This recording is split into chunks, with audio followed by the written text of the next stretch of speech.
were born before the wind,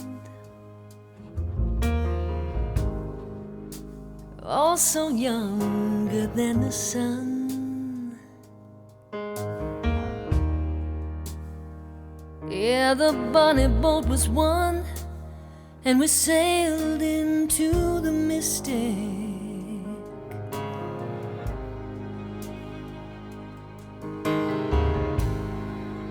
Hark now, hear the sailors cry. Smell the sea and feel the sky. Let your soul and spirit fly into the mystic.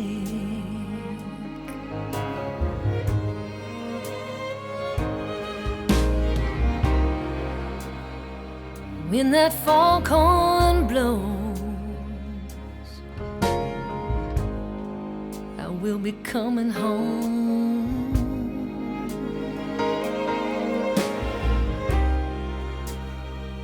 When that foghorn whistle blows, I wanna hear it. I don't have to fear it, and I wanna rock your gypsy soul, just like way back in the days of old.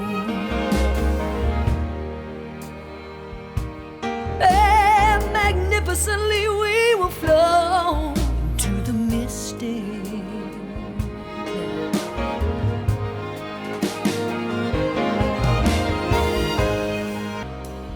When that foghorn blows, you know I will be coming home.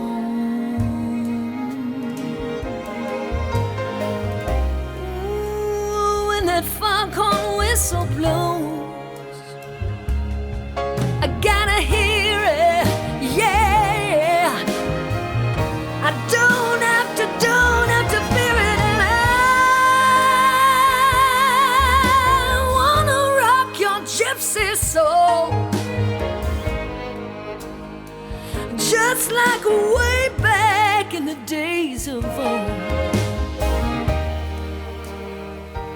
And magnificently we will flow into the mystic. Come on, boy.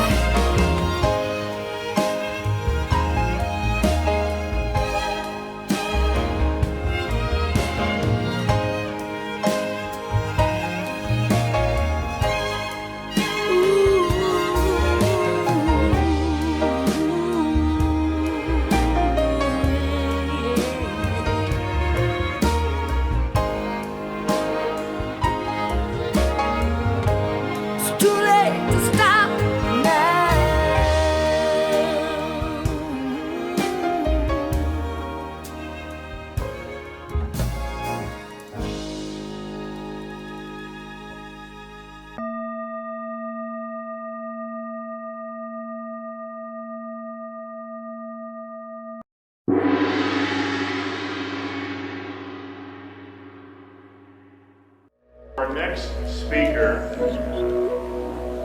will be Graham Hancock, and the topic of this next presentation is extremely profound, very, very important, and cutting edge, and it takes courage to bring this kind of information, this kind of knowledge. Graham is one of the most admired presenters in the era of the New Earth, the New Machine. So a round of applause for Graham Hancock.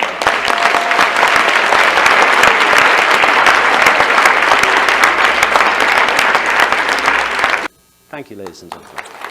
With the wife Santa is here with me today, and she's sitting somewhere over there. Can't see her because of the light. And I want to thank Santa for being my partner and my spiritual guide in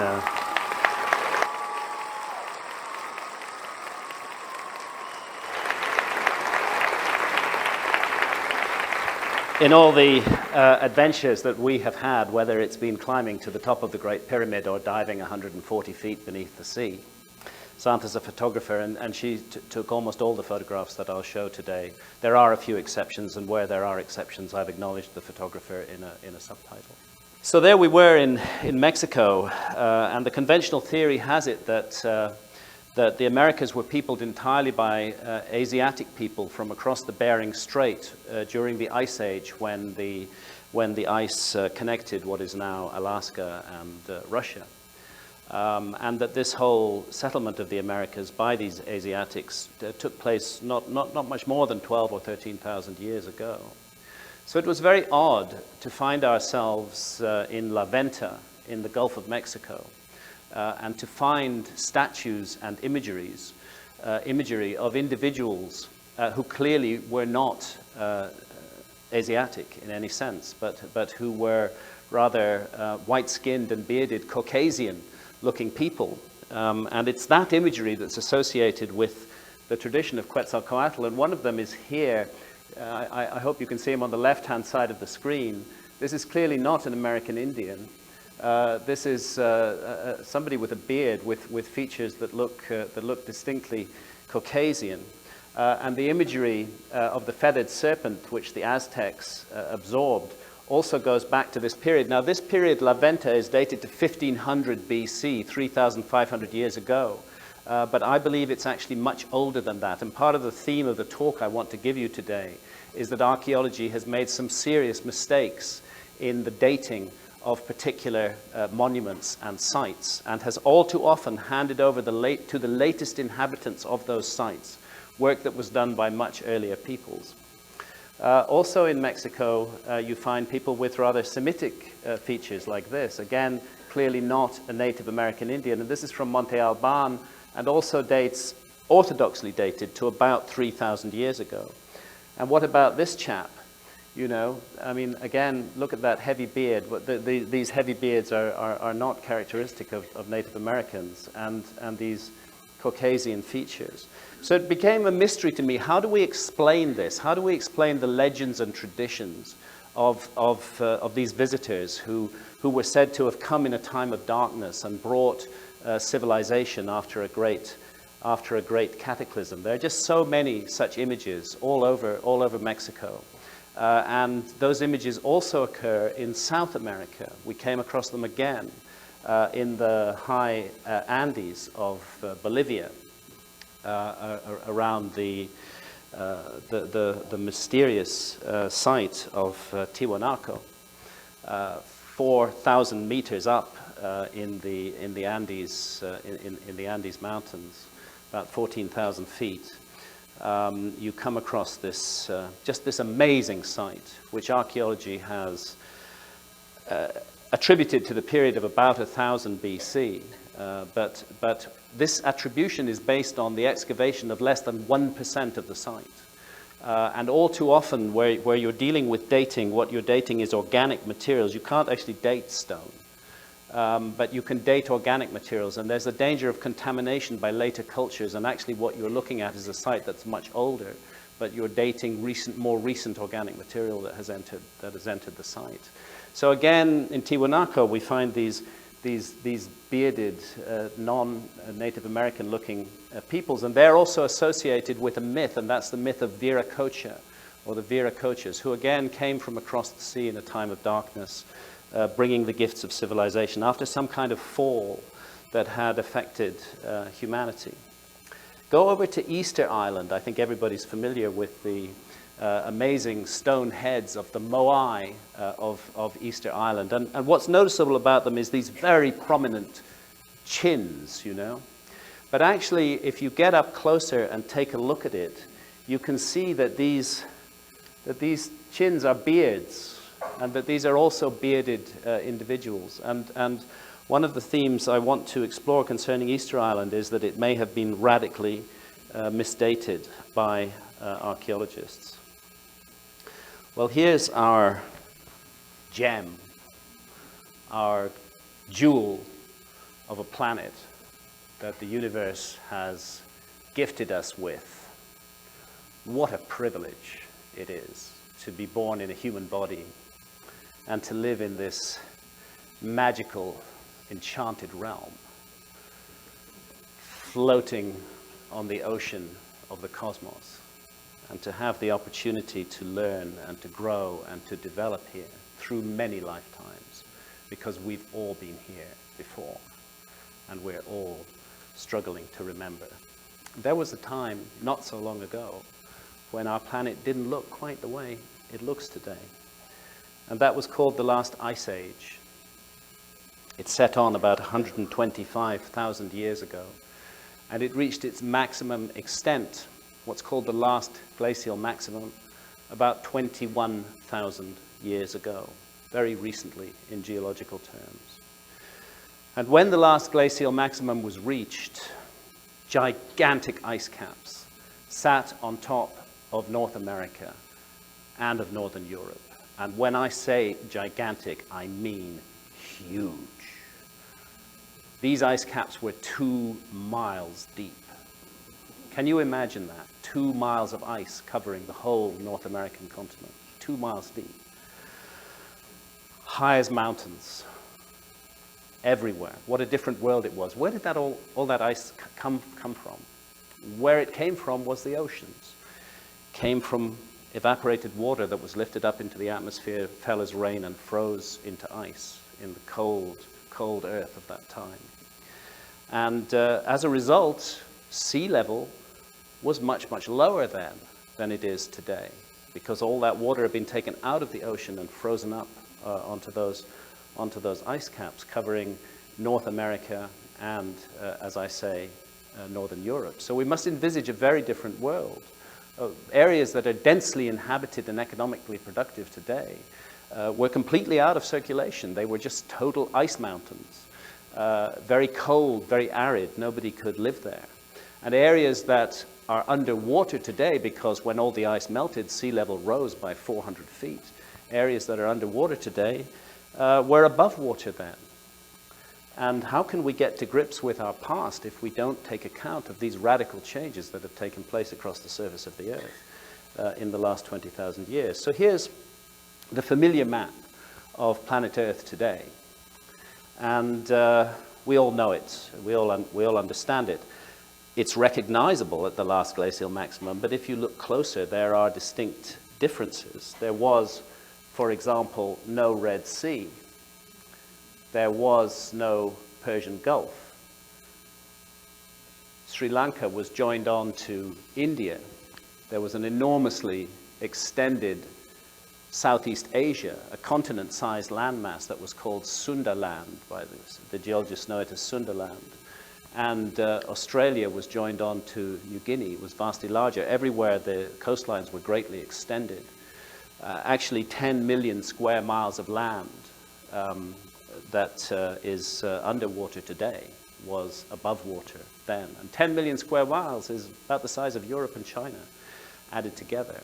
All that ice melted down over a period of 10 or 11,000 years. And that sounds quite gradual, it sounds quite gentle. One could imagine getting to grips with a slow meltdown of the Ice Age over 10 or 12,000 years. But that's not how it happened.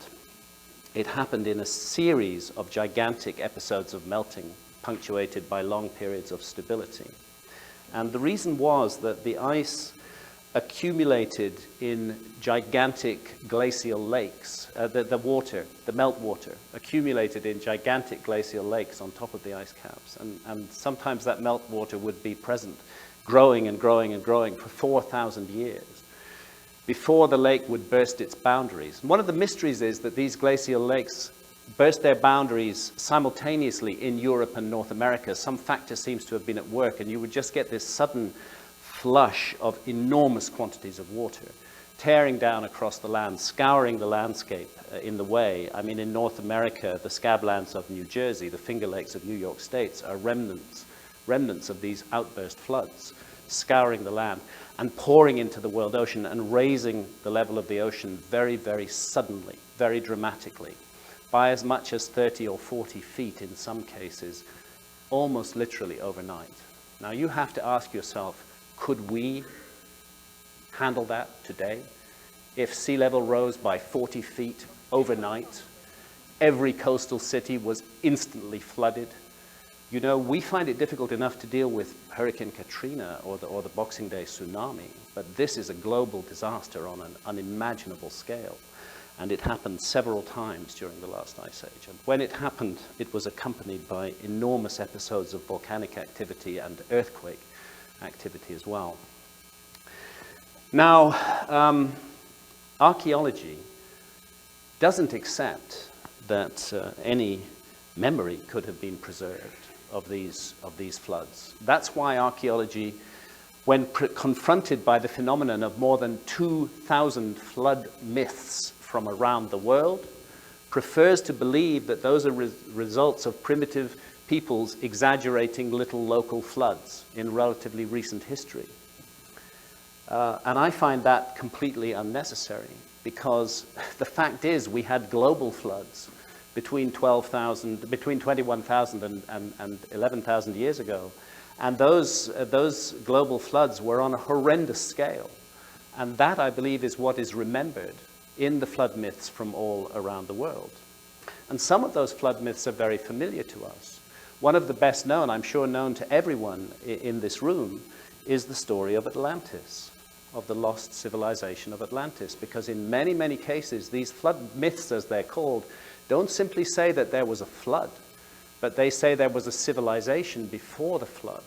And it was a high civilization, an advanced civilization, and it was destroyed by the flood. And they have a common theme. They say that this civilization was once spiritually wise, that it lived in harmony with the universe, but that it went through a kind of corruption or decline, and that it became arrogant and cruel and mean-spirited and vicious, and lost its respect for the universe. And as a result, the gods punished this civilization with the flood. And this is indeed the story that Plato passes down to us in the story of Atlantis. I'm sure many of you are aware that the earliest surviving reference to Atlantis comes in the work of Plato. And Plato says that he received the story from his ancestor Solon, the famous Greek lawmaker, who lived around 600 BC. And Solon, in turn, had been given the story by the ancient Egyptians when he made a journey to Egypt and visited the temple of Sais in the Delta, and was told there of the civilization of Atlantis and how the founders of the civilization of ancient Egypt had come from Atlantis. And Plato said that the events that destroyed Atlantis in a single terrible day and night took place 9,000 years before the time of Solon. That's 9,600 BC. That's 11,600 years ago. And it just happens that 11,600 years ago is one of those times of gigantic melting at the end of the last ice age. Many archaeologists, most, actually almost all, want to dismiss Plato's story as a fantasy. They want to say that he just made the whole thing up. Some of them even want to say that when he said 9,000 years, he meant 9,000 months. You know, the lengths that they will go to just not to listen to the plain facts of the story. But if he made it up, it's really quite extraordinary, because he could have known nothing of the Ice Age, that he actually chose one of those times of gigantic melting and earthquake activity. And he said that it was such a severe cataclysm that after it, mankind had to begin again like children with no memory of what went before. A species, if you like, with amnesia is what we became. And this story of the great flood of the lost civilization before it is repeated all around the world. And very often there's a Noah figure, a figure who seeks to preserve the essence of civilization and transmit it to future generations. It's in India, it's Manu. In Greece, it's Deucalion and Pyrrha. The same story is found amongst the ancient Maya. The Dresden Codex may refer to the flood at the end of the Ice Age, and the language of the Dresden Codex is truly alarming, portraying this final, all-embracing cataclysm. Of course, we're most familiar with the story of Noah, and anyone reared in the Judeo-Christian tradition is well aware of the story of Noah and of Noah's Ark. But it's completely clear that the story of Noah was simply a later recension of an already existing and much more ancient story. Because all of the fine details of the story of Noah in the Bible are found in what is called the Gilgamesh epic, the Epic of Gilgamesh, from Sumer. And Sumer occupies the land area that we now call Iraq in the Arabian Peninsula. That is, in fact, the combined streams of the Tigris and Euphrates rivers, which formed a giant watercourse in the basin of which lay several fertile lakes. If anywhere on earth is a candidate for the Garden of Eden, it's this place. And it was flooded cataclysmically between 12 and 13,000 years ago, and filled up and made to look much as it does today. So I'm not surprised that we find the progenitor of the Noah myth in that region. And we find these myths in Australia as well, preserved amongst the Aboriginal people who we know have been in Australia for at least 50 or 60,000 years. They too tell stories of gigantic floods that ate up the land.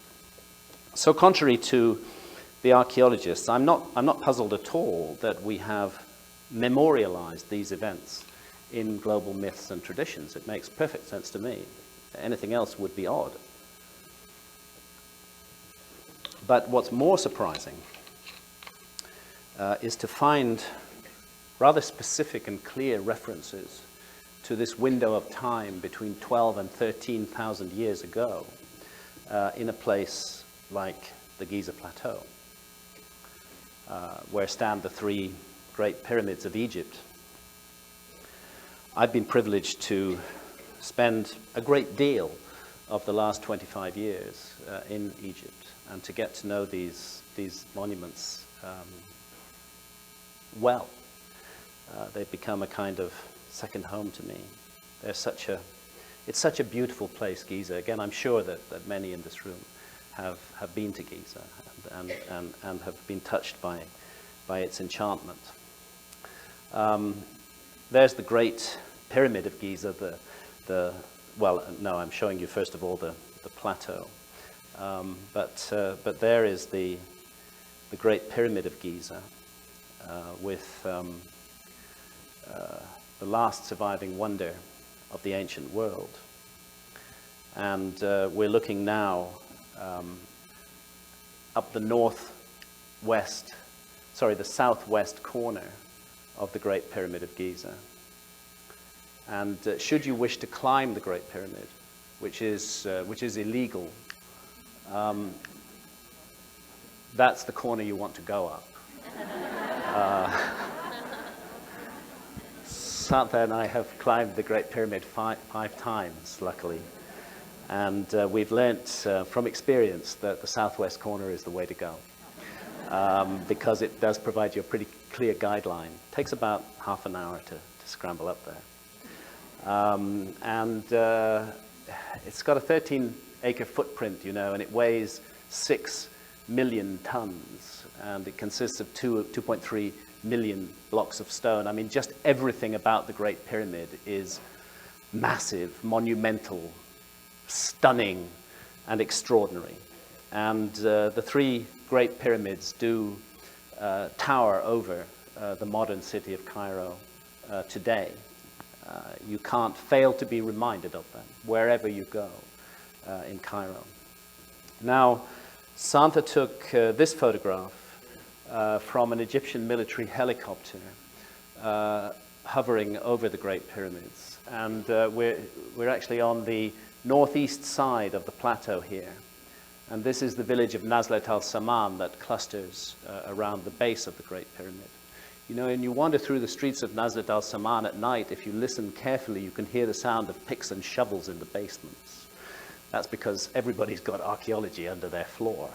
That's why for a long time Zahi Hawass was trying to have Nazlet al-Saman bulldozed so that he could control that archaeology, but he's out of a job now.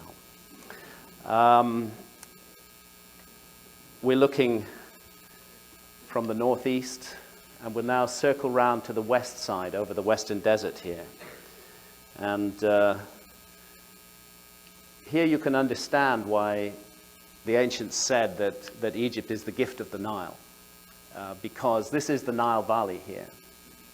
And there it's green and fertile and filled with life, but just go over a little bit to the west and you find yourself in the most unforgiving desert, where hardly anything can live. And the Great Pyramids stand at the edge of this on the escarpment overlooking the Nile Valley. And these are the northern faces of the three pyramids, the Pyramid of Menkaure, the Pyramid of Khafre, and the Pyramid of Khufu, as they are officially attributed, although I do not believe that they were made by any of those three pharaohs. Come closer, and here's the north face of the Great Pyramid, with the original entrance and the entrance that was forced in the 9th century. Closer again, you begin to get a sense of the scale of the project. Right at the top of the Great Pyramid, it's unfinished. There is no capstone on the Great Pyramid. That may have powerful symbolic meaning. There's about half a course of masonry on the south side. And closer again, and there am I, as a somewhat younger man, you know, before I was afflicted with osteoarthritis of the right hip. Standing on top of the Great Pyramid of Giza. And it is, you know, it's a privilege. I am grateful for the chances that life has given me. And one of those chances was the chance to be on top of the Great Pyramid. And to feel that power vibrating beneath your feet, and you realize that you're on top of the ultimate sacred monument, and that there is something magical about this place. And that whoever created this, for whatever purpose, they absolutely knew what they were doing. It's like flying on a magic carpet above Cairo, you know. Well, you can see, perhaps, if you look closely at the pictures, that at my feet and behind me, there's quite a lot of graffiti. People have this tendency to want to leave their names on things, which is one of the reasons why we have to say it's odd that Khufu did not leave his own name on the pyramid if he built it. But people like to leave their names on things, and a lot of people have climbed the Great Pyramid over the centuries and left their names on it, and one of them was Gerard Mercator, the great map maker, some of whose maps I'll be showing a little bit later. But just behind where I'm standing now, actually one step down, I like to tell this personal story. I found the name, very simply written, P. Hancock, 5th of April, 1916. My grandfather was called Philip Hancock, and he was a chaplain with British forces in Egypt in 1916. So I phoned my dad, he was alive at the time, and he had my grandfather's diaries, quite copious diaries. He used to write very lengthy entries. And I said, Dad, would you just get Grandpa's diary out of the drawer and check it for the 5th of April, 1916? He said, okay. I heard the papers rustling. And then he says, yeah, I've got it, but there's only one line here, which was very odd for Grandpa. So there's only one line here. I said, what does the line say? He said, climbed Great Pyramid today.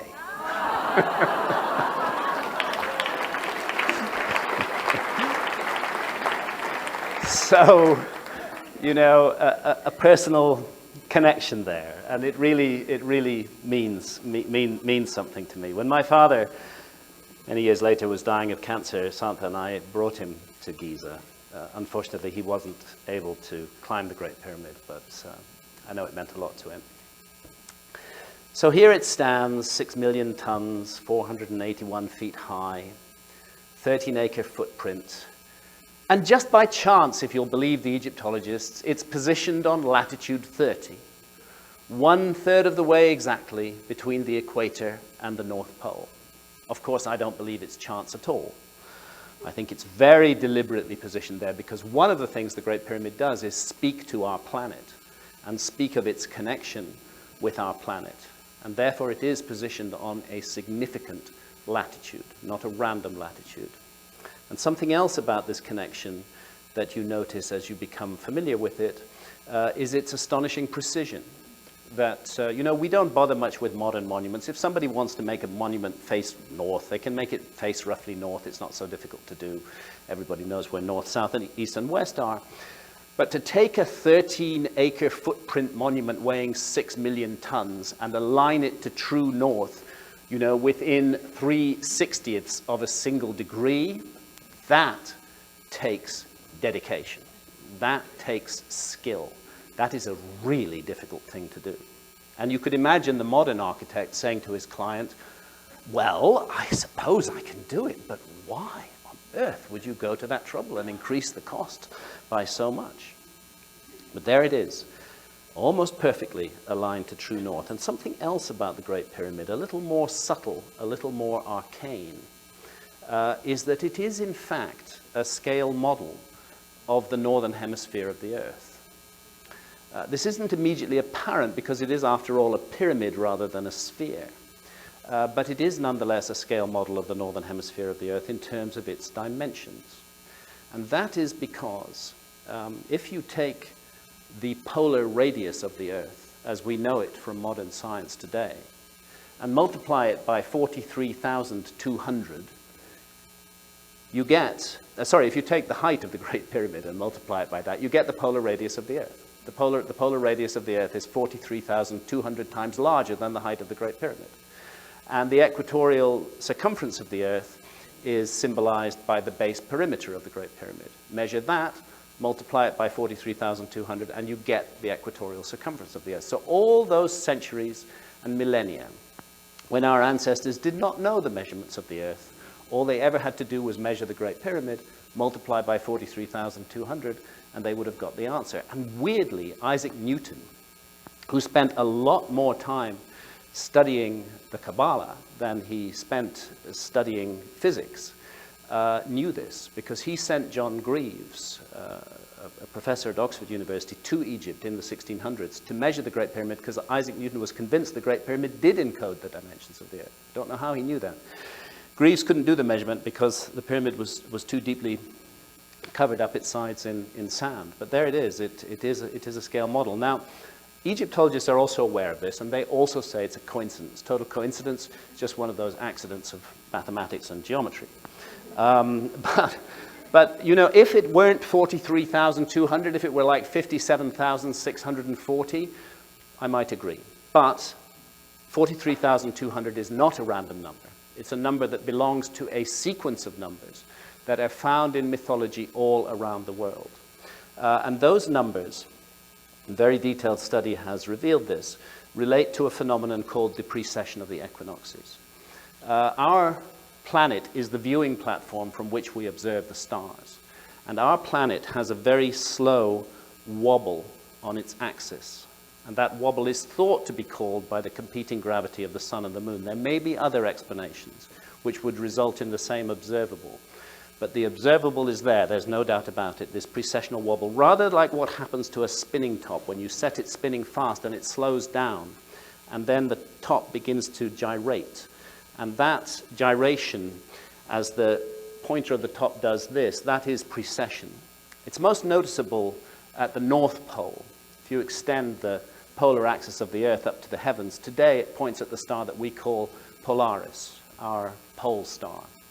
But because of the precession, down over the millennia, that extended North Pole of the Earth has actually pointed at different areas of space, sometimes at empty space, and sometimes at other stars. So other stars have occupied the position of pole star. Just happens to be Polaris today. The other place where it's most observable is at the horizon, where the sun rises. And what's noticeable is that the background stars behind the rising sun change position down the ages. These are the constellations of the zodiac, which lie on the path of the sun. 12 constellations of the zodiac. And because of the precession, we have been seeing the sun rise in the constellation of Pisces for the last 2,000 years. It's not an accident that the early Christians used the fish as their symbol. But before that, it was rising in the constellation of Aries. That's why we find so many references to rams in the Old Testament. And we're very soon to see the sun begin to rise in the constellation of Aquarius. That's why we live in the dawning of the age of Aquarius, as we all know. That's what that song is all about. Now, the connection of this to mythology was made clear by Giorgio de Santillana and Hertha von Deschend in a very arcane book called Hamlet's Mill. And very difficult book to read. I actually had to read it 5 times before I really got it. It was a kind of mind-bending exercise to get to grips with Hamlet's Mill, taking detailed notes. And when I finally really understood what they were saying, and the reason why these two academics, Giorgio de Santillana was the professor of history of science at MIT, mainstream academics had really encoded what they'd discovered in something that's almost impossible to read. Because they were afraid of the reaction that it would cause amongst their colleagues. But they did sum it up in a little footnote hidden away, is that there was a detailed, precise knowledge of the precession of the equinoxes thousands of years before the Greeks, who it's handed to. It's thought we didn't know precession until about 2,000 years ago. They said it was thousands of years older than that, and they attributed it to, quote, some almost unbelievable ancestor civilization of remote antiquity. Now, the numbers that are involved all relate to the number 72. 72 is the key, because the precession of the equinoxes operates at the rate of 1 degree every 72 years. And 2,160 and 43,200 are all multiples of 72.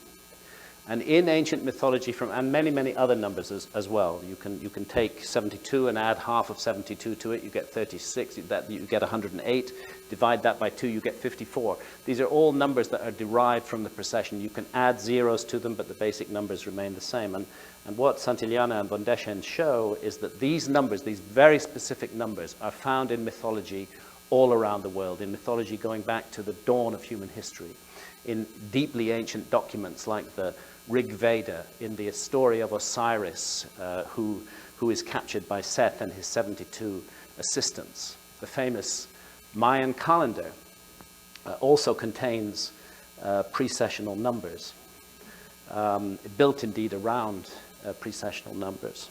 And precession is not only present at Giza in the pyramid-Earth ratio, but in other matters as well, which become even more intriguing. And the Great Sphinx plays its part in this sky-ground connection at Giza. The Great Sphinx, which again Egyptologists believe was built around 2500 BC, or rather I should not say built, but cut from solid rock. Those blocks that we see on the paws of the Great Sphinx are restoration blocks and relatively modern ones. Between the paws of the Sphinx stands a stela, which is also not from the time that the Sphinx was created. That stela was put there by Pharaoh Thutmose IV, and it's called the Dream Stela, and it records a dream he had in the shadow of the Sphinx. In that stela, he refers to the Sphinx as marking what he calls the splendid place of the first time.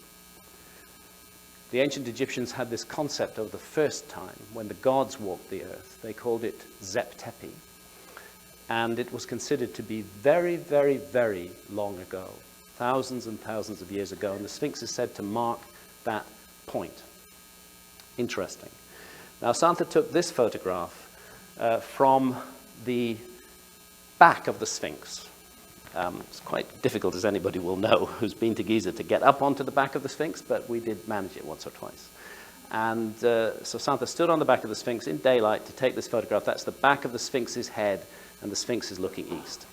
Now, if you were to be there at dawn, on the summer solstice, the 21st of June, the longest day of the year in the northern hemisphere, the sun would be rising way over here to the left of the gaze of the Sphinx. Way over here to the left. And if you were to come at dawn on the winter solstice, the 21st of December, the sun would be rising far to the south of the east, way over here to the right of the Sphinx. But should you have the amazing good fortune to go there on the 21st of March, the spring equinox, when night and day are of equal length and the sun rises perfectly due east, this is what you will see. You will see the Sphinx gazing directly at the rising sun at dawn on the spring equinox. And the Sphinx is what is called an equinoctial marker. That is one of the things that it does. It marries heaven and earth on that particular day. Now, the precession does not affect the rising point of the sun on the horizon. The sun will always rise perfectly due east on the spring equinox.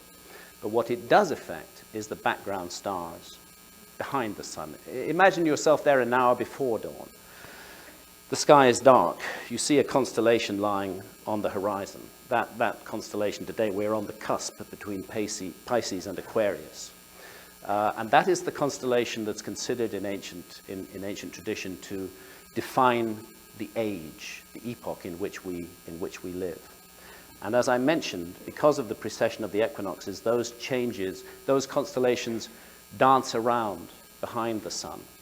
And the dance takes place in the opposite direction of the annual cycle through the zodiac. So it goes Leo, Cancer, Gemini, Taurus, Aries, Pisces, and Aquarius. And each constellation houses the sun for 2,160 years. That's 30 times 72.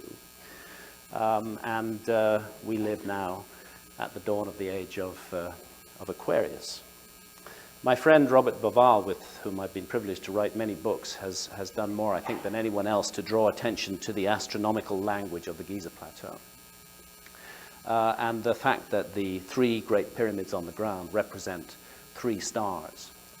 In fact, the three stars of the belt of the constellation of Orion. But you can see it for yourselves whenever you go there at night and sense the sky above and the pyramids below and just see this. These are three stars brought down to Earth. But here's the mystery. With modern astronomical software, we can do what would have involved very intricate calculations for the ancients. We can work out exactly, we can know exactly how the stars looked over any point of the Earth's surface at any time in the past 30,000 years. And when you roll the skies back over Giza, you find that something extraordinary happens between 12,000 and 13,000 years ago, between 10,000 BC and 11,000 BC. And it's perfect at around 10,500 BC. But really, there's very little change in a 1,000-year period in the positions of the stars. And it happens at dawn on the spring equinox, when the Sphinx is gazing due east at the rising sun, then housed by the constellation of Leo, because this was the age of Leo. The Sphinx's own celestial counterpart is rising in the heavens.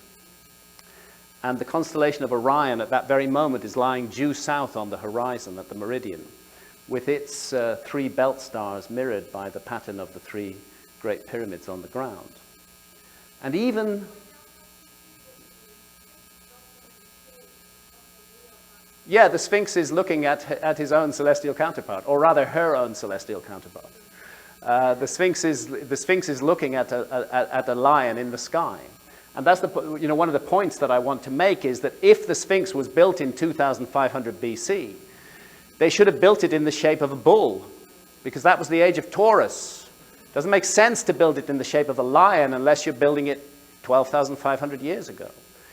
Unless the Sphinx is actually 10,000 years older than the Egyptologists think it is. That's why this diagram is so intriguing. And very strangely, the Nile and the Milky Way also line up. The Milky Way that the ancient Egyptians called the winding waterway. Now, I'm not saying that whoever created the Giza monuments put the Nile there. But I am suggesting that one of the reasons that site was chosen was because the Nile was there in that pattern, and that it lent itself to the creation of this extraordinary diagram. That the site is speaking to the date that we call 10,500 BC, or the epoch between 10,000 and 11,000 BC.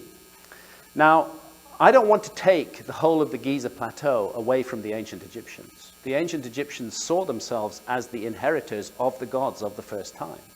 They saw themselves as receiving a legacy of wisdom from the past and of extending and expressing that wisdom in their age. And the ancient Egyptians had a great deal to do with the Giza Plateau. But I am suggesting that the Giza Plateau has remotely ancient origins, and that whereas the ancient Egyptians may have finished the pyramids, work had already begun on the pyramids long, long before that. And one of the places that I'm certain is prehistoric is the subterranean chamber, which lies directly beneath the apex of the pyramid, deep under the earth, in the original primeval mound around which the Great Pyramid is built.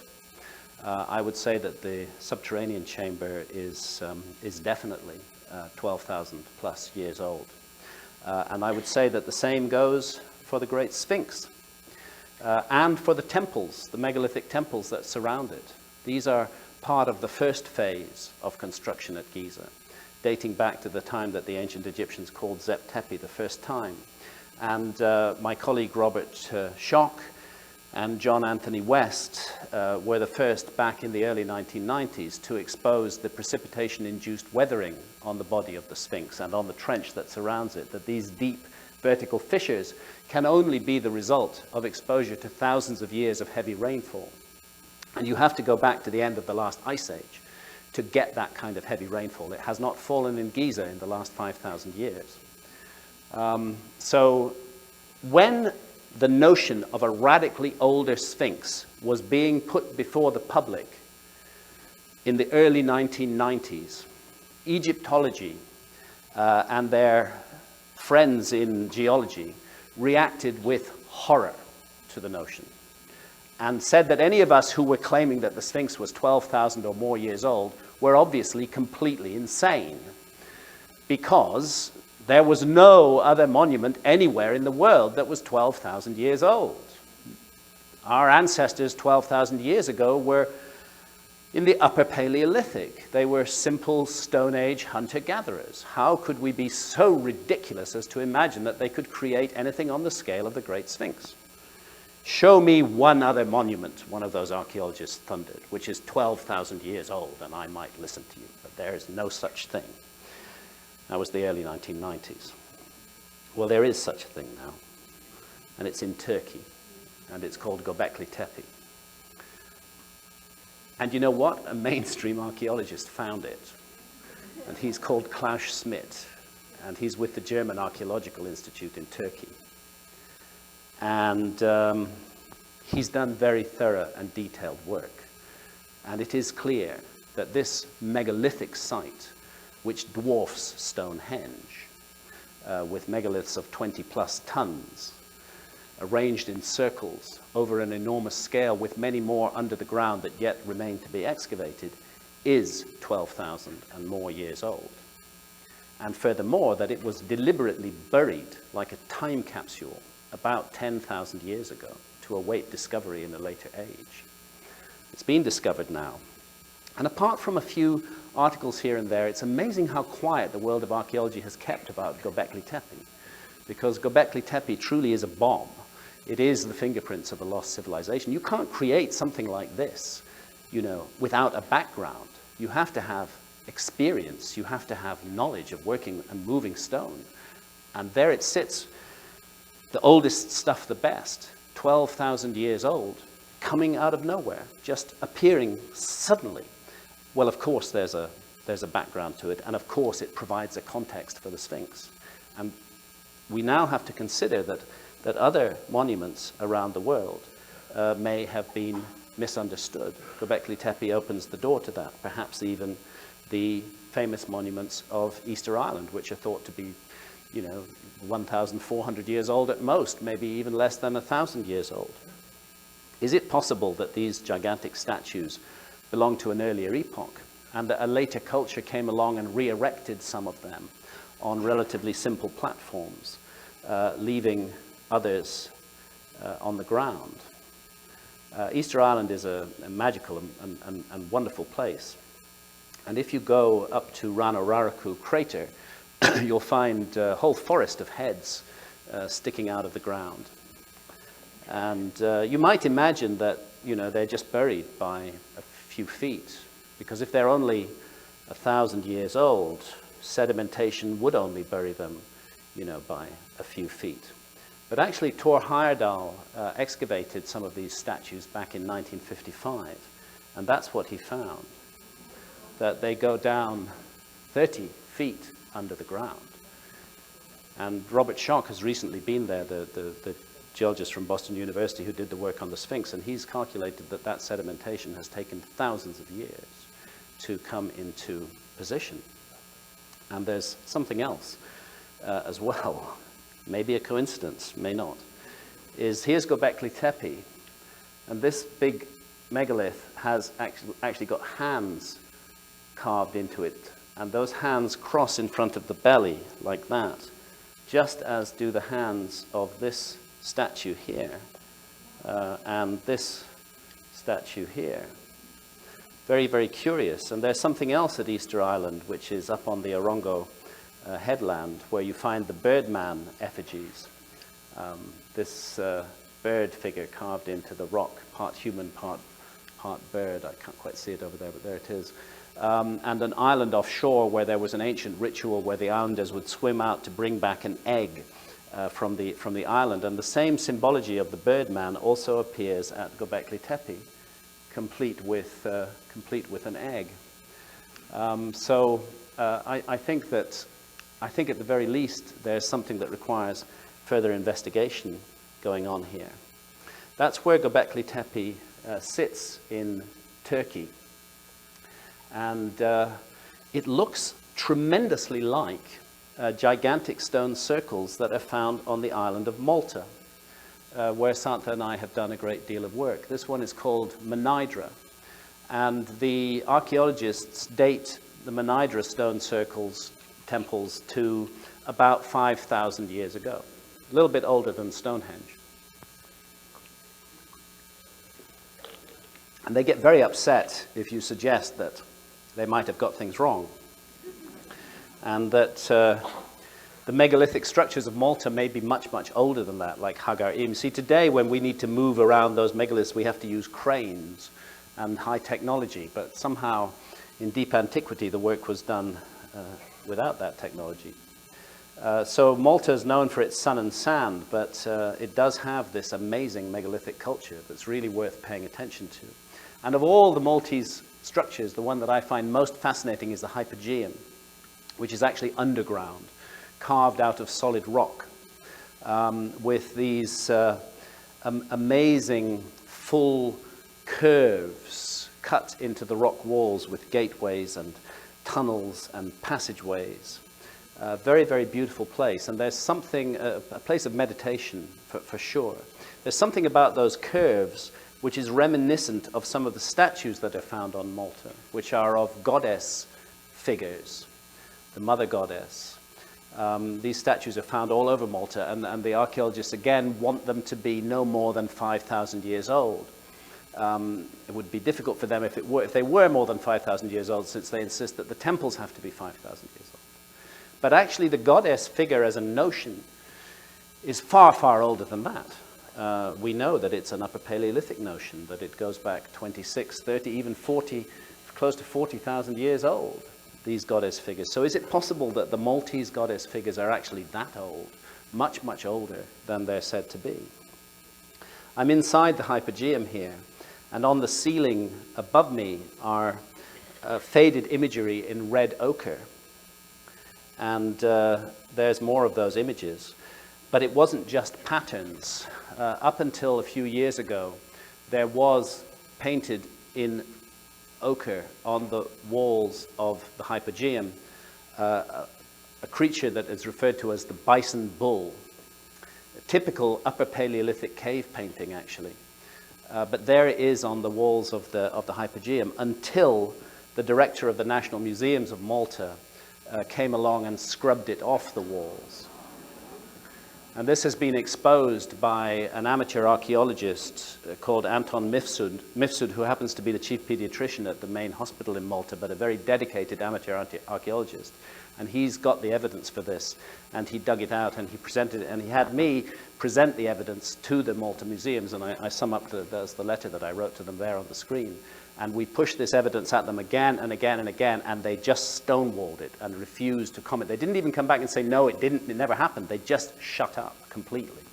So a terrible crime took place against archaeology in that place, largely because it would have suggested that the Hypogeum was thousands of years older than archaeology wants it to be. Also of the same period are these cart ruts, which archaeologists also want to be about 5,000 years old. Some cart, I have to say, some rut. I'm sitting there with Anton Mifsud, who exposed that scandal. Through him, we learned that local divers had discovered cart ruts underwater, going deep underwater. So Santa and I got on our diving gear and went down with them. And indeed, it turns out to be true that the cart ruts do continue underwater in places that have been submerged definitely for more than 12,000 years. So suddenly, the whole story of the dating of Malta, I believe, needs to be looked at again.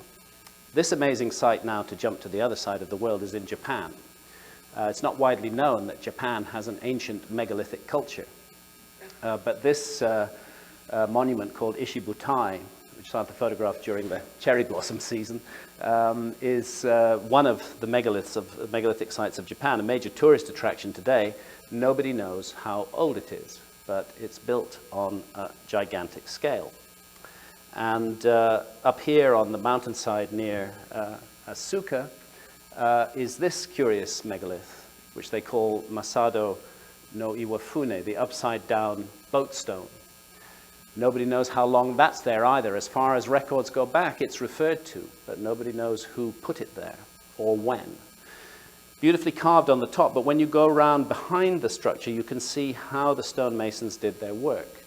That they cut it out in these H-shaped grooves, and had they finished the job off, they would have cut away the areas that stick out and would have left it completely smooth. We found evidence of exactly the same stone cutting technique 110 feet underwater off the coast of Japan at Yonaguni. Again, those H-shaped grooves. And this, we know, has been submerged for more than 12,000 years. So it's beginning to raise the question that some of the megaliths above water in Japan may be more than 12,000 years old. I'm going to take you on a quick visit to Yonaguni, which is the most southwestern of all the Japanese islands, down near Taiwan, where Santa and I have been privileged to put in somewhere between 200 and 300 dives over a period of years, trying to wrestle with the archaeologists over the underwater monuments of Yonaguni. It's interesting how archaeologists and geologists who've never been there and just look at photographs easily dismiss Yonaguni as a totally natural phenomenon. But when you dive on it hundreds of times, and when you improve your diving skills to the level where you can actually deal with enormous currents that operate in that area, because most people who go diving there, the one or two I've seen, one geologist we took there who had not learned to dive properly, spent his entire time just fighting for his life, not studying the monuments at all. So I want to take you on a slow journey through some of the less impressive and some of the more impressive aspects of the underwater site at Yonaguni. And it starts off here, where we have, between two parallel walls, a curved walkway. And as we swim east from here, we come to a tunnel, and I'm just swimming through that tunnel there. That's my fins in the back of the tunnel. But if you look what's inside the tunnel, you find that it consists of two gigantic megalithic blocks on each side, placed one on top of the other. And when you emerge from the tunnel, you find yourself confronted by two parallel blocks of stone, each weighing about 100 tons, which are laid into a niche in the side of the rock face. The orthodox opinion is that these fell into place from a cliff overhead. The fact that there is no cliff right overhead doesn't deter the archaeologists at all. That they just were nicely slotted in there without the hand of man, because if the hand of man is involved, we have a problem with history. Now, those two megaliths stand against the side of a huge rocky outcrop, and that rocky outcrop is undoubtedly natural, but it is shaped by man as you continue further around and come to the beautiful terraces of Yonaguni, all of which our archaeological friends would like to be completely natural. They have an elaborate theory for why these steps are natural. They think that this is a sort of sedimentary rock, and that as the sea beat against it, it selectively removed the softer areas, leaving the harder areas in place, which just happened to end up looking like steps. Well, if the sea did that, I mean, I do actually understand what they're getting at. But, you know, where you see like these here at Cuzco in Peru, nobody's saying that that's natural, you know. But here in Yonaguni, well, why, this has to be natural, because if it's not natural, it's more than 12,000 years old, and that's a real problem. So anyway, if the sea did amazingly do that by taking out the softer areas of rock to create this platform, we would expect to find all that rock down here in the drop-off that lies below. But actually what we find in that drop-off is a perfectly clear path lying at the bottom of the Yonaguni monument. And all the rubble has been nicely cleared to one side.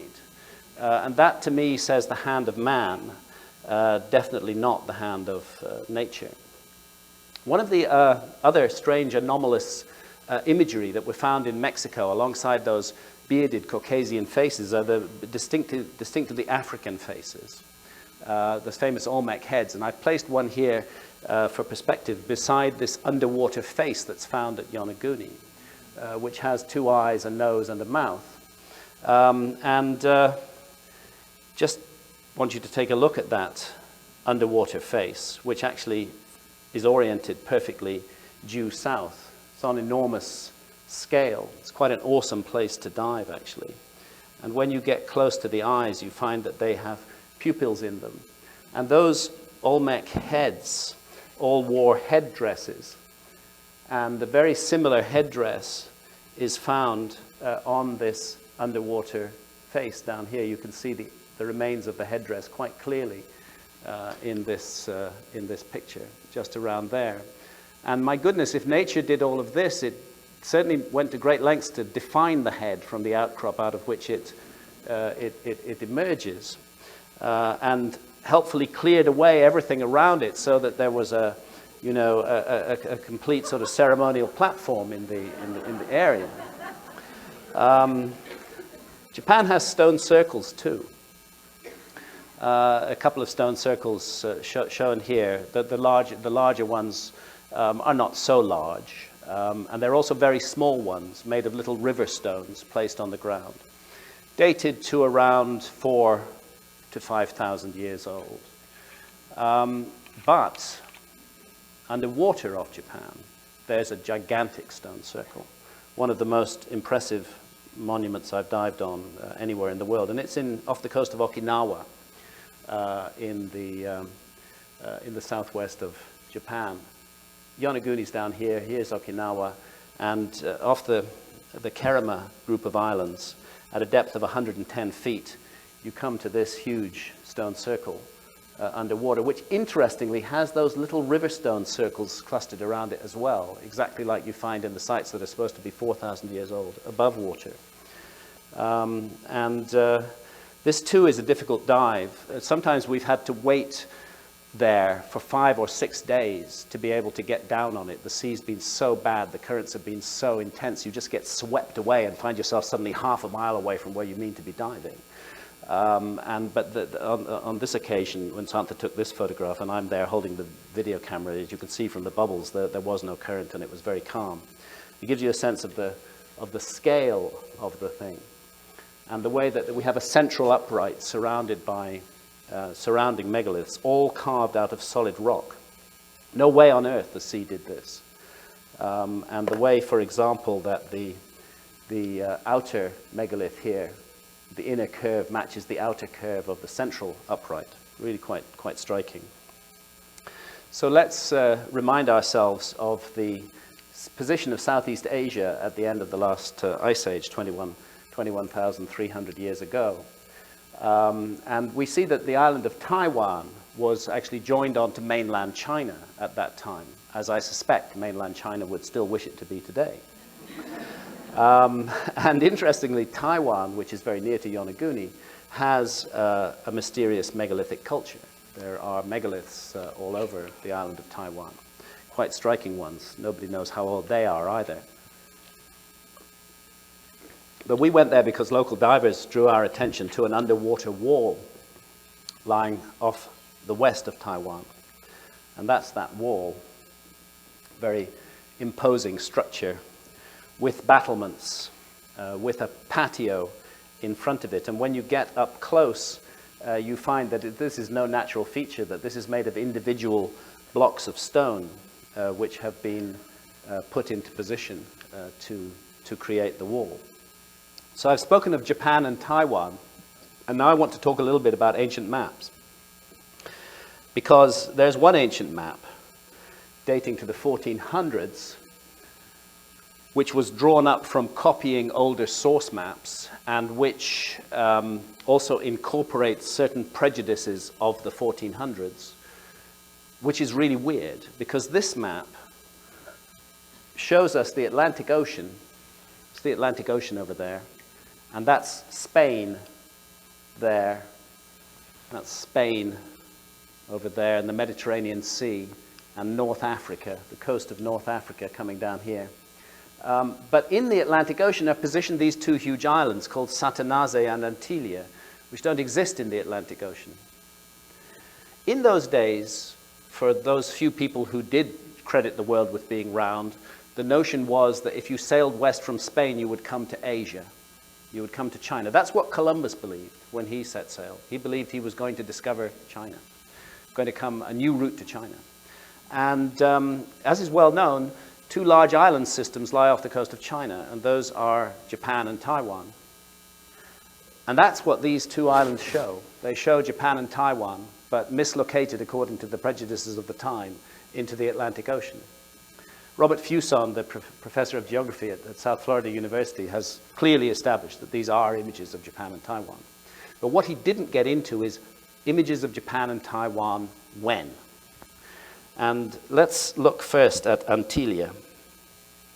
Here's Taiwan as it looks today, but here's how it looked 12,400 years ago, with a distinct little island lying off to the west side, near where that wall we dived on is.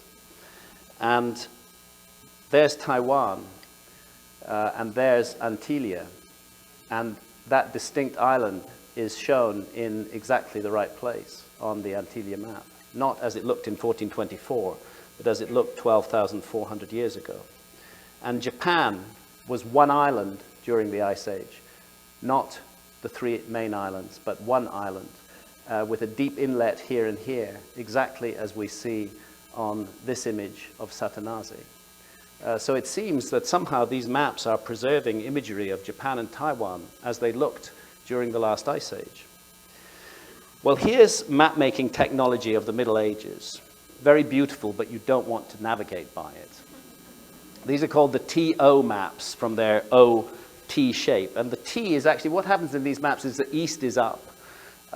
So this is actually the Mediterranean Sea here, and this is the Holy Land. This is Palestine, up here at the top of the maps. And then you have the Nile River system going off down into Africa here, at this side, and North Africa and Europe and Spain. And that was it. That was map-making technology in the 700s, the 800s, the 900s. So suddenly, around the late 1200s, there was a flood of map-making knowledge entered the world. And that flood of map-making knowledge almost certainly was because an archive of ancient maps that probably originally had come from the Library of Alexandria, that had been taken to Constantinople, now known as Istanbul, were liberated during the Crusades. And the mariners of the time grabbed these maps and started making copies of them, and at the same time started imposing their own prejudices upon the copies that they were making. And two different traditions seem to be related to this moment. One is what's called the Ptolemaic geographic tradition. Ptolemy was a known figure who worked at the Library of Alexandria, and his coordinates emerged into public consciousness again in the 1300s.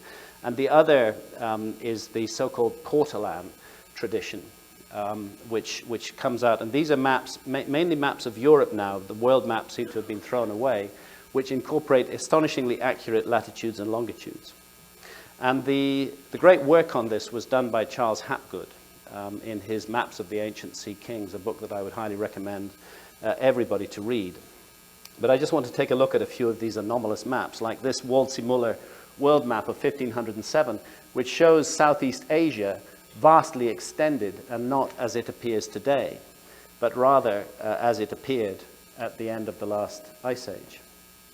And the famous Piri-Reis map, source of much controversy. You can see that there's a large island up here, roughly off the coast of the United States, where Florida is.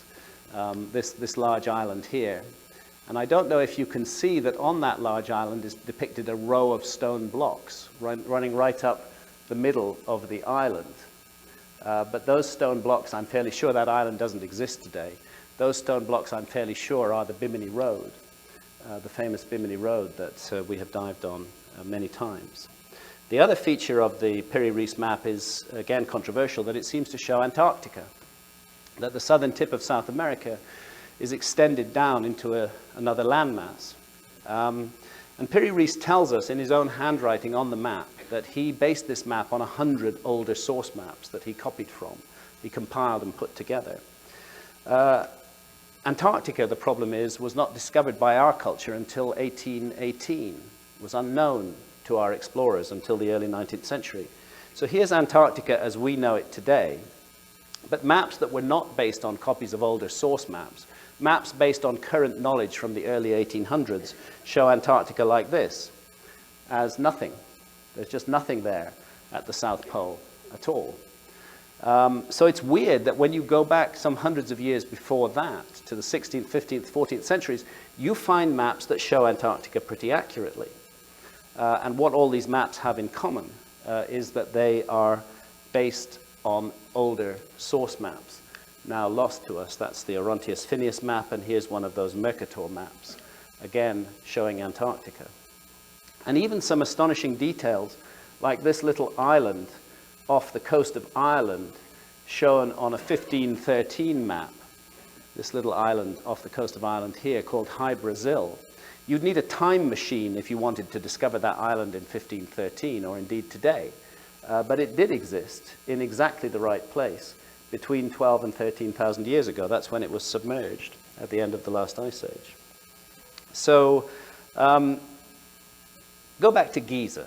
They seem to be using precessional astronomy, which changes at the rate of 1 degree every 72 years, with monumental architecture, to draw attention to that epoch between 10,000 and 11,000 BC. 1 degree every 72 years. Now today, for historical reasons, we draw the prime meridian of the Earth through Greenwich in England. And it's difficult to notice the relationship of sites around the world with that prime meridian. But as I was doing my research, I discovered that actually the site of Angkor in Cambodia does lie precisely 72 degrees of longitude east of Giza. And that immediately becomes apparent if you just shift the prime meridian and draw it through Giza instead, as I believe it was the ancient prime meridian of the Earth. And actually many other sites around the world also fall on that grid, where there are mysterious ancient monuments, such as Tahiti, such as Easter Island. In a way, Easter Island is the exception that proves the rule, because Easter Island today is about 200 miles off that grid. But if you go back to the end of the last ice age, you find it was part of a huge archipelago, the largest island of which sat precisely on the grid. And Ponape in Micronesia and Tiruvannamalai in India are also on the grid. Tiruvannamalai, where there's a tradition that wise men took shelter after the flood to preserve and pass on human knowledge to the future, where we find astonishing pyramidal temples and memories of the time before the flood. And just off the coast of India, not far from Tiruvannamalai, we find interesting underwater ruins at Pumpahar and at Mahabalipuram. It was very difficult for Santa to get good pictures at Pumpahar because the water is very dirty, even down at 100 feet underwater in areas that have been submerged for more than 12,000 years. But this is undoubtedly a man-made structure, and we've had this confirmed by the Indian Archaeological Institute. A man-made structure that's been submerged for more than 12,000 years off the coast of India, with large blocks of stone lying on the seabed. And go further north from Pumpahar to Mahabalipuram, where you find rock-cut temples standing on shore. You also find fishermen who are really quite upset about the huge underwater city that lies off the coast, because they keep catching their nets on it, and they keep having to send down free divers, often in difficult circumstances, to free the nets, and people get killed. It happens that Santa's first language is Tamil, so we were able to have long conversations with these fishermen, going way back to 1992, actually. And they convinced us that they were telling the truth. And we said to them, have you spoken, for example, to archaeologists about this? And they said, we have, but nobody believes us. And then we found that there was a legend of the 7 pagodas, that there were ancient legends that spoke of a city that had been flooded by the sea when the gods became angry with it for its cruelty and arrogance, rather like the story of Atlantis. So finally, in 2002, we were able to set up an expedition. And as you can see, it's a very high-tech expedition.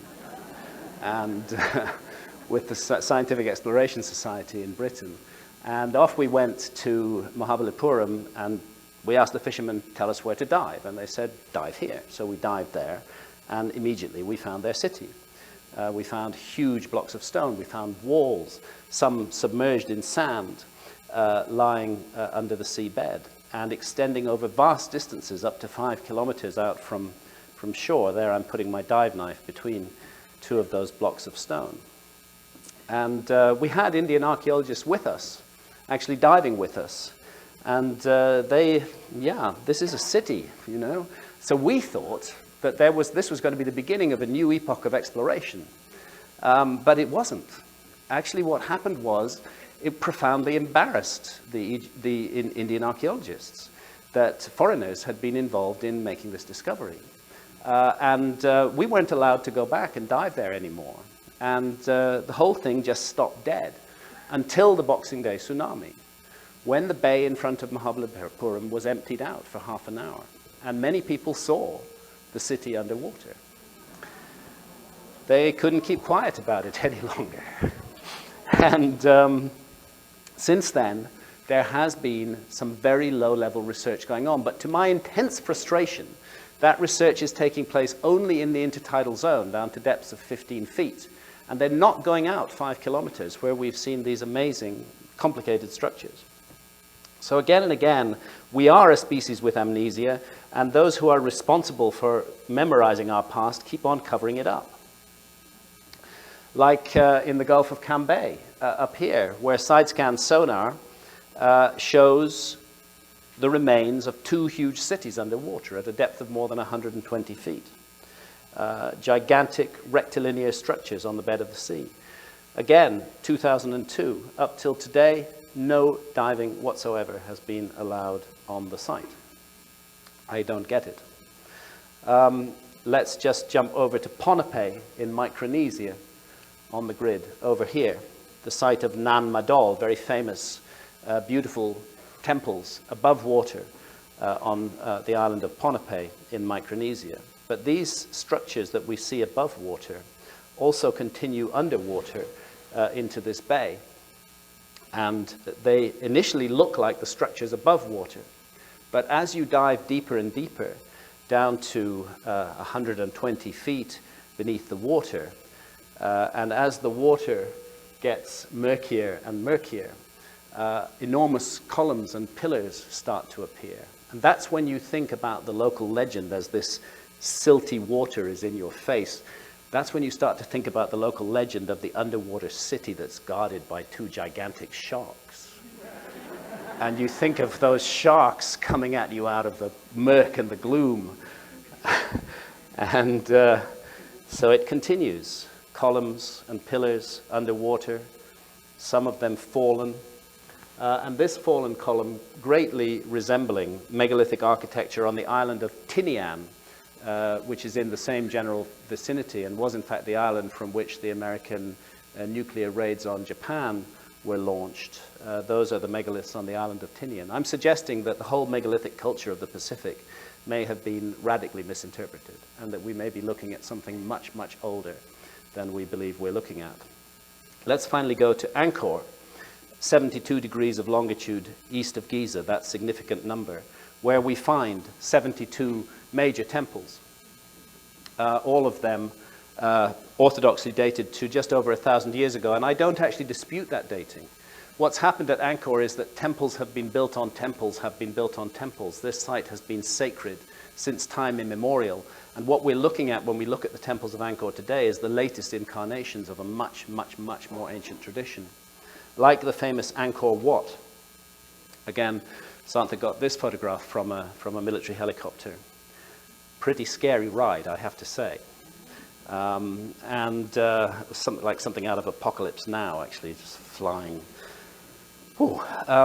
Anyway, as you can see, Angkor Wat is pyramidal in form, and running through it is this amazing east-west axis. This is the east side over here, that's the west side over there, which just continues across the moat and then disappears off over the horizon kilometers away. A perfectly straight line. Now, if you position yourself on this causeway, on the west side of the causeway, looking east at dawn on the spring equinox. Remember, dawn on the spring equinox is the day when the great Sphinx marries heaven and earth, looking at the rising sun. Well, position yourself on that causeway at Angkor before dawn, and this is what happens. The sun first peeps over the corner of the tower, then it starts to rise up the central tower, and then finally it sits on top of the central tower. And the whole place, lights up like a fairy tale kingdom. And you realize that that's what this was built to do. It was built to unite heaven and earth on that special day. A magical, enchanted moment takes place. And here's the interesting thing about Angkor, which again my colleagues in Egyptology will not accept, is that when you actually draw lines between the principal temples on the ground, you find that they look like a constellation in the sky. And that constellation is the constellation of Draco the dragon. And dragon serpent symbolism is the most common symbolism at Angkor. And furthermore, with astronomical software, we can tell that it's Draco not in 1100 AD, but Draco at dawn on the spring equinox in 10,500 BC. Exactly the same as we find at Giza. And this notion of using the stars and architecture to speak to certain dates is not even alien to our own culture. We actually do that. And we do it for the reasons I believe it was done at Giza and Angkor, that any human language may become extinct, that we may not be able to read that language, like we can't read the Indus Valley script today. If you want to speak across the millennia, you want a universal language. You want a language that can be understood in any time. And that's the language of astronomy. Now, as I say, the stellar positions changed very little over 1,000 years. This is drawing our attention to the window between 12,000 and 13,000 years ago, between 10,000 BC and 11,000 BC. And enormous effort was put into it. And are we being told that something of great significance for the world happened in this period? Perhaps something that led to the destruction of a great global civilization. Is this the work of the survivors? Something that's meant to pass down knowledge in some way? I've felt for a long time that that's the case. But one of the reasons when I spoke of cataclysm 13,000 years ago, that I came in for a lot of criticism, is that archaeologists said, well, look, yes, we know it was the end of the last ice age. It was a bad time. But what's special about 12 to 13,000 years ago? What really big thing happened then that you really would make people sit up and pay attention? I couldn't answer that question until 1997, when evidence of a massive cometary impact in precisely that period came to light, evidence derived by mainstream science. Sorry, 2007. not 1997, 2007 is when this evidence came out, that huge geographical features of North America, the Carolina Bays, for example, are impact craters, that some kind of fragmented comet exploded over North America and Canada and created a gigantic global cataclysm, leaving distinct microspherules on the ground, which are the signature of a cometary impact. And now, when this, and that happened around 12,900 years ago, in other words, exactly in that window of 12 to 13,000 years ago. When this evidence first came out, the team who presented it were immediately attacked by their geological colleagues. And for a long time, there was doubt over the evidence. Another group of scientists went and tried to find those microspherules, and they used a certain kind of sieve, and they couldn't find the microspherules. But that was because the sieve was too big, and the microspherules were falling through it. And now the whole research has been reviewed again by a multinational team, and they're now really quite sure that it did happen, that there was, this is from 2012, and that there was a gigantic cometary impact over North America and Canada, roughly 12,900 years ago. And that impact created what we would call a nuclear winter today, that it threw up so much dust into the atmosphere that the sun's rays were bounced back off into the heavens, and that the Earth, which had been coming out of the Ice Age, went back into a deep freeze. And that's why we have the phenomenon that geologists call the Younger Dryas, 1,000 years of radical, inexplicable refreezing at the end of the last Ice Age. 70% of all animal species went extinct during that period. And it's impossible to believe that our ancestors were not radically affected by it. It might perhaps even have got rid of an entire global civilization. We know about fragmenting comets. Everybody knows or should remember about Shoemaker-Levy 9, which collided with Jupiter spectacularly in 1994. A sort of cosmic freight train of fragments of a comet torn into pieces, which bombarded Jupiter in a most spectacular way. I think we should all be incredibly, deeply grateful for the planet Jupiter. Thank you, Jupiter, who is the giant guardian of life on this planet.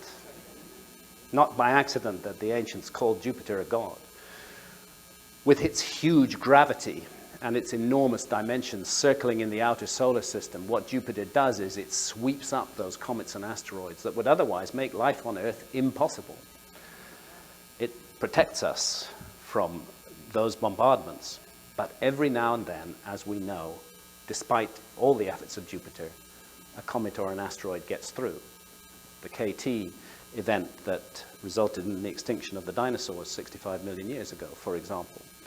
And we can now say a gigantic cometary impact 12,900 years ago. And the more I look at this, the more I find it intriguing when we look at these star maps, because there is a resonance between the sky of 12,500 years ago and the sky of today, and it relates to the phenomenon of precession. And I started to wonder, were they not only drawing our attention to something that happened in that window between 12 and 13,000 years ago, but also saying, and it might come back? Because there is such a phenomenon as the long-period comet. A long-period comet can easily have an orbit of 12,000 or more years. What goes around comes around. And the odd thing about these two skies is that then Orion was at its lowest point on its precessional journey, and Draco was at its highest point. Then Leo was rising in the east, and Aquarius was setting in the west, all this at the spring equinox. Now today, Orion's at its highest point, and Draco's at its lowest point. And Leo's setting in the west, and Aquarius is rising in the east. It's like the two skies have flipped around half a precessional cycle later. And I can't help thinking, suppose the date that comet struck was 10,948 BC. Half a precessional cycle would bring you exactly to 2012, to the Mayan calendar. And I started to wonder, maybe, suppose some fragments of that comet are still in orbit. Is that what they're trying to tell us, that something's coming back? I mean, how? You can't be so exact in the science, but long-period comets are worrying. And comets do fragment. That's why I think it's really interesting that a very recent discovery has been made in the skies. and that discovery of a new comet coming our way. And actually, it's not the 21st of December 2012, but over 12,000 years, it's pretty close. Next November, the brightest object in our night sky will be this comet. And the good news is, it's going to miss. It's not the end of the world, fortunately. Of course, we have to reserve some caution because comets don't become visible until they outgas, and they outgas as they come closer to the sun. We have to reserve the possibility that some fragments of that comet may not be yet outgassing, but I don't believe it's the end of the world. And I don't actually believe that the Mayan calendar was predicting the end of the world when it drew attention to the 21st of December 2012. We are in this hazardous cosmos, but perhaps the greatest danger to the human race is posed by ourselves and by our own incredible stupidity and our own attraction to evil and wickedness, which it is of vital importance that we resist. No, what the Mayan calendar was speaking of was not the end of the world, but the end of a cycle, the end of a great cycle in the human story. And it's very interesting if you look at the Mayan calendar, the long count. It actually runs for a period of 5,126 years. And that's from 3,114 BC to 2012 AD. And when it comes to an end, a new cycle immediately begins on the 22nd of December, 2012. And in the Mayan way of thinking, you would not expect that to mark the end of the world, but you would expect that it speaks to some kind of change that's underway in the human story right now.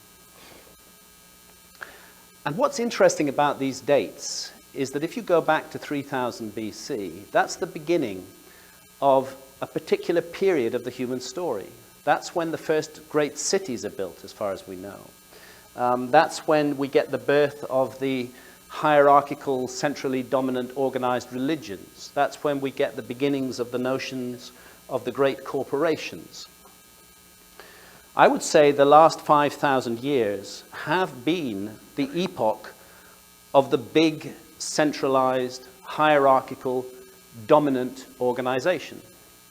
And I actually think the Maya are right. That epoch is coming to an end. That model is broken. And that model has brought the world and the human future close to destruction. What is key about we human beings? What makes us different from other animals on this planet? What makes us special? Our special gift and our special curse is that we have the power of choice. We can choose. We can write our own future. We don't have to be passive in the face of the horrors that we confront in the world today.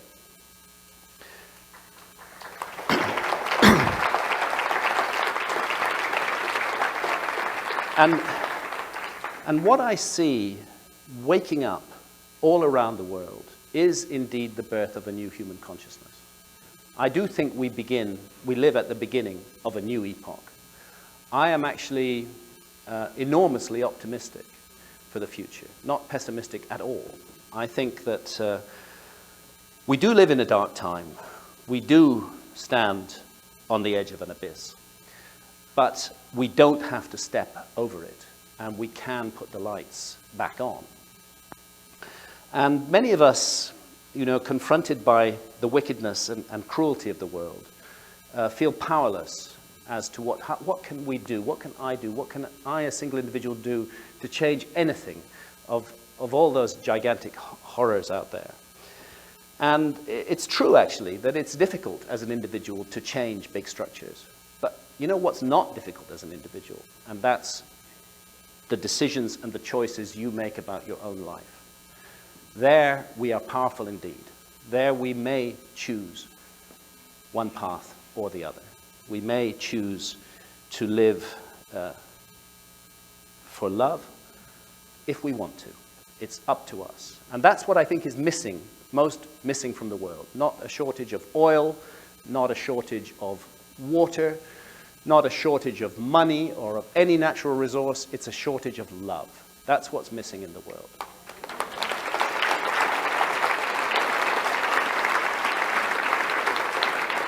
And that's what each one of us have the sovereignty in our own lives to make the right choice to do, to live with love. And loving is giving. And to make our own little sphere a better place tomorrow than it was yesterday.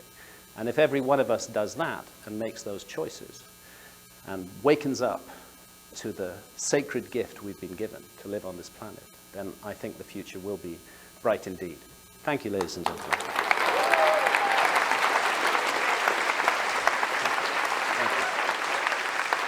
Thank you. Thank you. Thank you. Thank you. Thank you.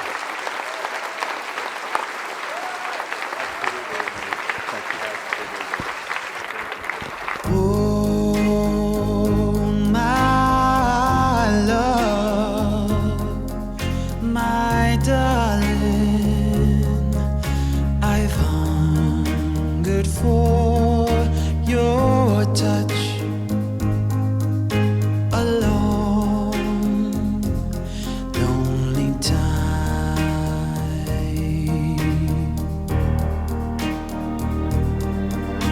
and time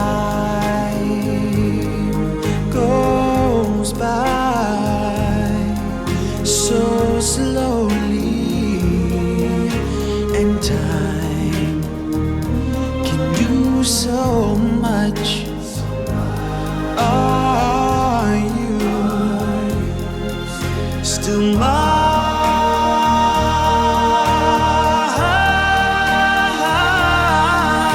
I need your love. I need your love. God, speed your love to me.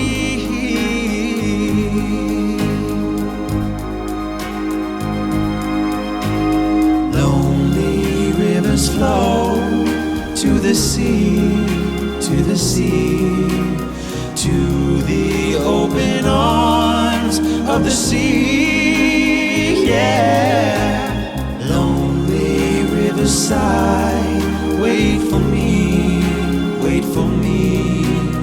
I'll be coming home, wait for me, wait for me. Oh, my love, my darling, I've hungered for your touch. Alone, lonely time,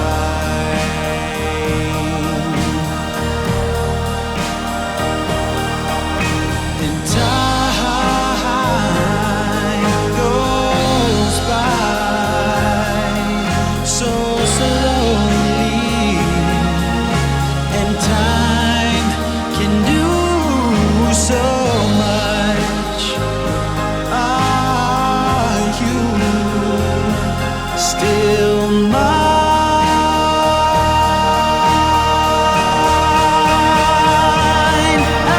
I need your love. I need your love.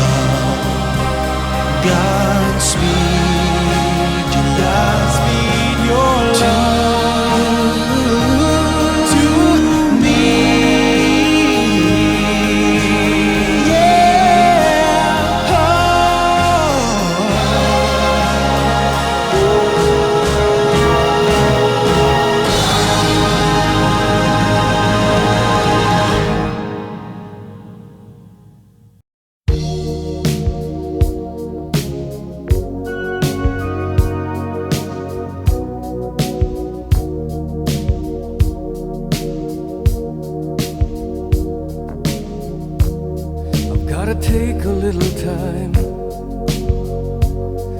little time to think things over.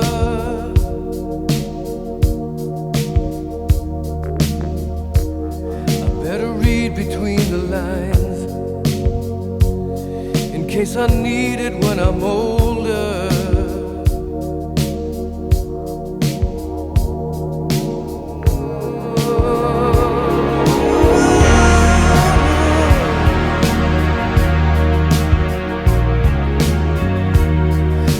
Mountain I must climb feels like the world upon my shoulder,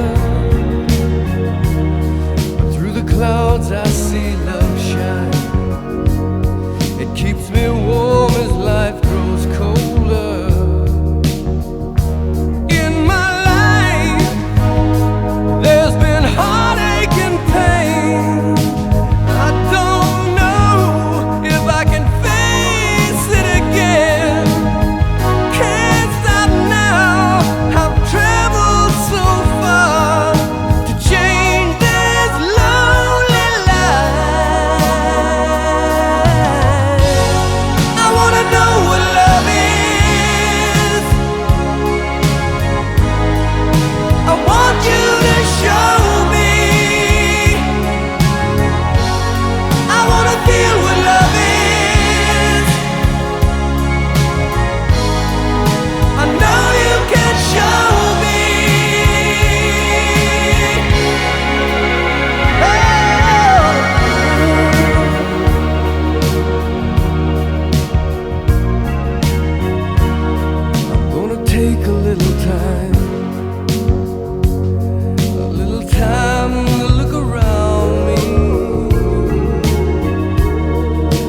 got nowhere left to hide. It looks like love has finally found me. In my life there's been heartache and pain. I don't know if I can face it again. I can't stop now. I've traveled so far to change this lonely life. I wanna know what love is. I want you to show me. I wanna feel what love is. I know you can show me. I wanna know what love is. I want you to show me. I wanna feel what love is. I know you can show me. Let's talk about love. I wanna know what love is. Love that you feel inside. Want you to show me. I'm feeling so much love. I feel what love is. No, you just can't hide. No, you can show me.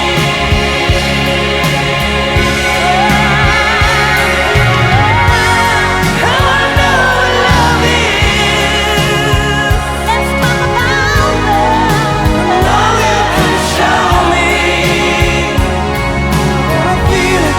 I wanna feel what love is. I wanna feel it too. And I know you can show me.